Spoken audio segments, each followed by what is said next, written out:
This is the ultimate guide to African mythology books. If you're here, you'll probably have never heard of African mythology or just heard just a little bit about it and you're curious, you want to know more. And my friend, my lovely, my sister, my brother, you are in the right place. First, I'm just going to go recommendations by recommendations, and I'm going to tell you about the myths and the legends that those books kind of have. And I'm going to go beyond even books, go beyond as well, like the continent of Africa. Without further ado, I wonder if you read Percy Jackson and you're like, I love Greek mythology so much. I know in my heart I'm going to love African mythology. I definitely want you to come here and really be open to just connect to the stories and not feel like this is an obligation for you or a chore in some sort. Like, I actually want you to feel complete and absolute love for the stories. And I think this is kind of why whenever I recommend anything that is African mythology, it's never going to be non-fiction.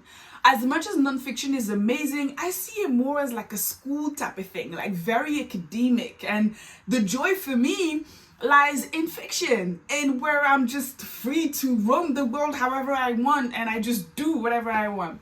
My first recommendation is a book that mixes enemies to lovers and is inspired by Nigerian mythology, especially Yoruba. So Yoruba is basically one of the big main tribes in Nigeria. The Children of Blood and Bone by Tomi Adeyemi. Now this book, this is one of the I'm like a mood reader, but in the most extreme sense. So I can DNF a book even if I like it. It's just, I'm like, meh, I'm feeling like something else now. I like my spontaneity as a reader is a bit too extreme sometimes. However, Children of Blood and Bone is one of the only series that every single time I have the next book in my hand, it's kind of like, we have to read it. We have to finish it. And it also makes sense because this book literally speaks to my soul. I found Children of Blood and Bone at a moment in time where I was really eager to see myself in fantasy. So we've got enemies to lovers, a protagonist who's basically the chosen one, and she obviously doesn't know. They never know at the start of the book. She doesn't do what she's being told, all of that. It starts with her kind of like feeling guilty because she's done something bad. It's nothing major, and she's being led onto the capital of the kingdom, which is called Orisha Kingdom. And what's actually really interesting here is that in Yoruba mythology, they have a pantheon. Deities are actually called the Orishas. And in Children of Blood and Bone, the kingdom is actually called the Orishas. So it's like an interesting play, on the words right here.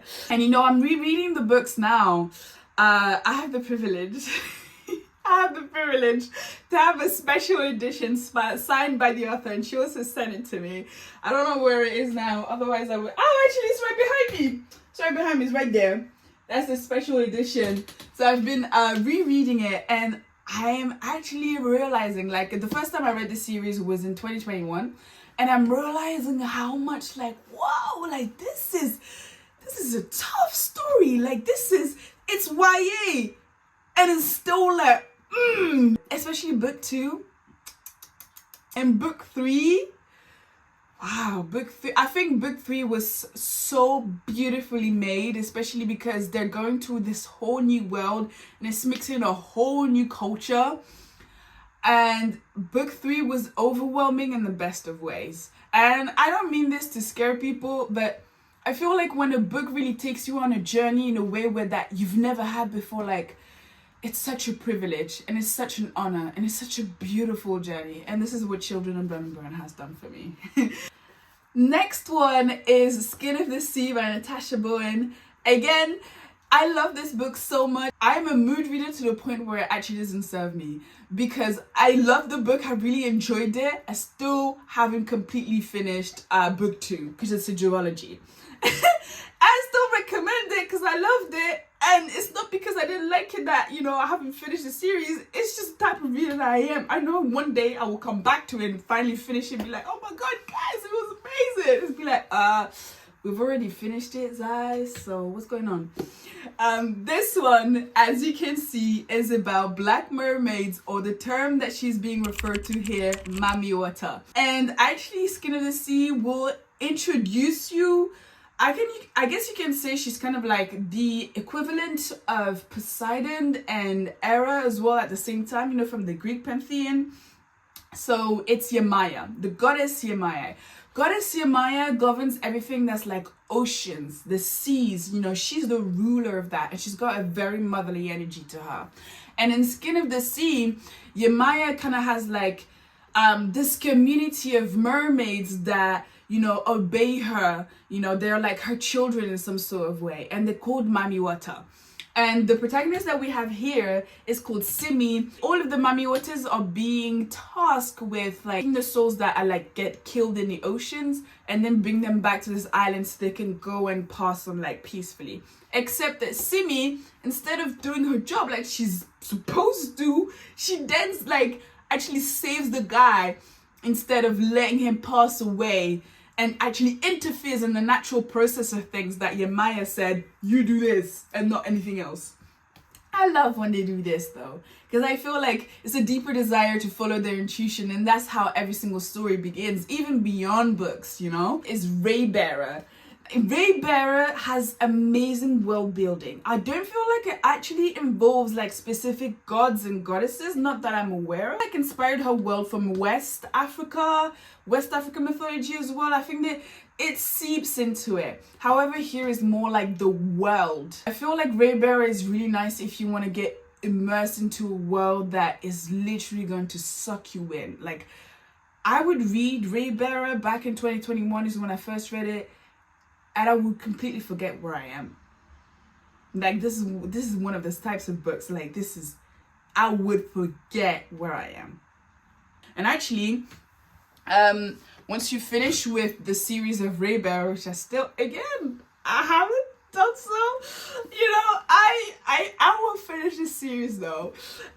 She has another book actually, and I recently did a book club with her, and oh my god, like, it's so interesting talking to authors because you actually realize how much goes on in their mind and how much of them is in the book and how much they influence it, and it's so fascinating to hear about. We just had this book, so I have like tons of copies actually from it because I'm doing a book giveaway. I'm giving away like I think around like 20 copies to all of my book club members.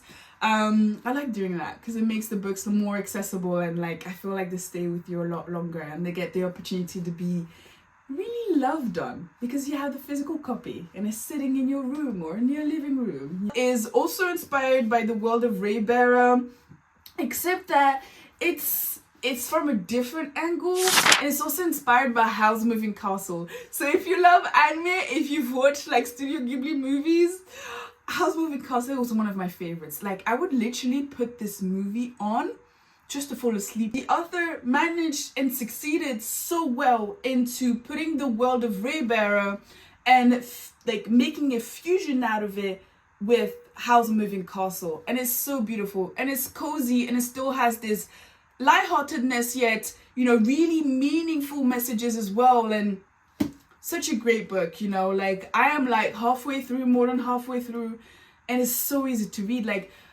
it's so easy to read Jordan's books in one sitting. So easy. Next, so is Beast of Prey. Beast of Prey is a lot more focused on monsters and creatures, you know. Still YA, we're still in the realm of YA. Now this is the thing, that might be the next video or another video where we have like, I'm giving you like a more of a guide in African mythology books, but more like adult focused. From creatures and from African mythology and stuff like that. Let me just drink my tea.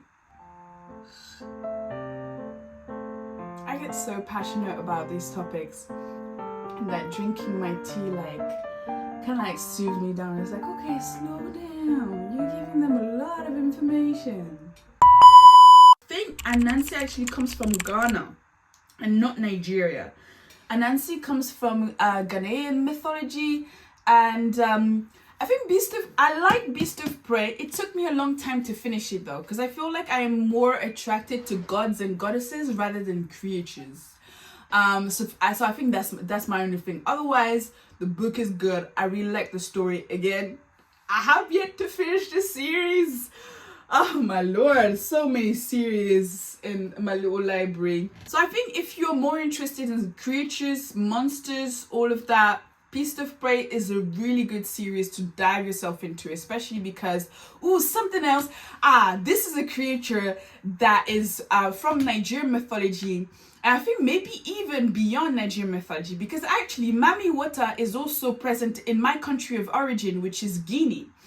And Mami Wata has a different idea, different concept, different vibe even, depending on the African country, which is so interesting. Like, some would see her as like mean and evil, some would see her as like beautiful and alluring, some would see her as like a guiding force. So it's so fascinating. In Beast of Prey, actually, there is another creature, and that one really, I like them. They're called yombos, and in Beast of Prey she describes them as this like tall, like white illuminating beings.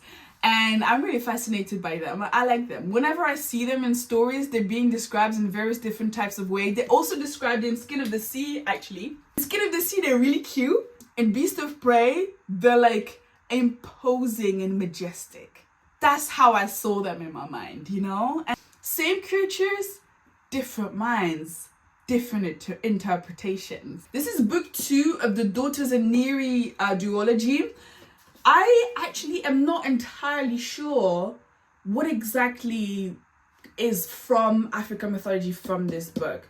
However, I personally am the type of person, I could just read a book just because there's African mythology written in it, or like, you know, they're saying it's inspired by African mythology. Okay, I'm taking it. What? I don't care. I'm taking it. So this geology is kind of like that. It's basically twins who have been separated from birth because of like things that are happening in the kingdom, and twins were actually being forbidden, and they turn out to be like goddesses. Like, I read this book when I was in Japan last year, and I remember reading it whilst I was on the plane, when I was on the train. Like, it was a really nice book to have as a companion. I love main protagonists who come into their powers. Like, I love that trope. Like, come into your, like, I don't know, like, would you say it's coming of age? Is there even like a word for that? Like, protagonists who come into their power in fantasy worlds? Let me know in the comments. I'll be curious.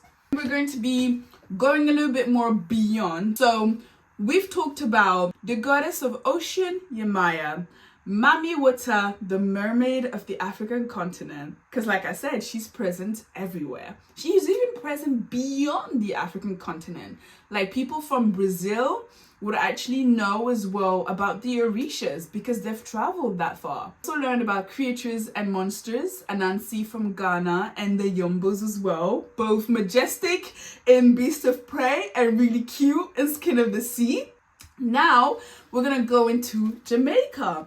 Now, I am not sure, I don't think that this is actually by mythology, but I want to give you like a little bonus to kind of like encourage you to explore beyond, you know, with books that are still written by Black authors. I think that this is a book, I wouldn't put it high on my TBR list if I were you. Just because, like, I gave it like a 3.8 out of 5, and usually that's when the pace for me was not, like, the stakes weren't high enough. Like, when I'm reading fantasy, like, I love when the author puts me like, oh my god, what's going on? You know, I love that type of energy. And when the author's kind of like, hey, I'm like, okay. You know, I'm still enjoying it, and the stories are still enjoyable. However, it's not my, it's not completely my vibe. But it's inspired by Jamaican-inspired fantasy, so that was really interesting to kind of like dive into a world like that. There were also dragons, so I really enjoyed that too. And it was dragons in a new type of way. And there's also LGBTQ and queer representations in there. So it's a mix of various different types of things, and that's why it's almost a 4 stars. I said as well I was gonna go beyond books. This is actually a comic from Kugali. Kugali is the same company as well that did the Nigerian cartoon Iwaju. I loved Iwaju. It was so like, I think this is really the type of cartoon that I wish I had grown up with. It was so easy to watch, so light-hearted. It's like one of the comics. I like these stories. I think it's a good start. I like the drawings and I like how they're represented. And actually, Kugali wouldn't call this a comic. They're actually calling this like more of an African manga, and I think they give it a specific term as well. I guess I might put it a little bit higher than So Let Them Burn on my TBR, just because it's really easy to read and it makes you invested in the story. It's not quite, I feel like it hasn't reached its fullest potential just yet. It's good though, you know what I mean? Next video in this like ultimate African mythology guide is definitely going to be more focused on like adult books. I've never read N.K. Jemisin. I've never read any of the books. I've never read Octavia Butler either. Yeah, I think I might have to do like a whole series on that, because that is huge. Reading Octavia Butler for the first time. Ooh, that's gonna be a journey. I can already feel it. This is all that we learned about. I really hope that this gave you a really good overview of, you know, African mythology books in the YA sector, and we're going to be diving a little bit more into the adult sector in one of the next videos. Make sure to subscribe, like, comment if you enjoy this video. I really like seeing this. I will see you in the next one.